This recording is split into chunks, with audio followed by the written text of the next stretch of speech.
त्यामुळे आमच्या शेतकऱ्यांना उद्या महाराष्ट्राच्या संपूर्ण शेतकऱ्याकरता अत्यंत चांगला निर्णय आहे। असे आदेश तहसीलदार, तलाठी आणि आता मात्र या राज्यामध्ये कुठल्याही शेतकऱ्याचा महाराष्ट्राच्या संपूर्ण शेतकऱ्याकरता अत्यंत चांगला निर्णय आहे जो महसूल खात्याने घेतला आहे की राज्यातल्या शेतकऱ्यांना त्यांच्या शेतीचं सपाटीकरण करायचं असेल, लेवलिंग करायची असेल, पडीत जमीन शेती उपयोग करायची असेल,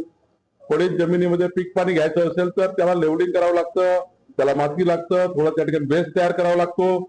त्याकरता त्यांना माती लागतं आणि मग माती आणली की मग आमचे अधिकारी त्यांच्याकडे रॉयल्टी घेतात, त्यांचे गुन्हे दाखल करतात। आता मात्र या राज्यामध्ये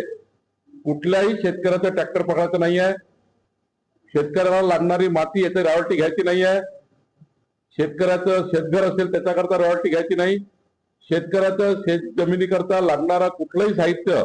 किंवा त्याला लागणारी कुठलंही उपयोगाचं साहित्य हे त्याला वापर करताना शेतकऱ्याचा कुठल्याही अडवणूक करायची नाही असे आदेश तहसीलदार, तलाठी आणि पोलिसांना दिलेले आहेत।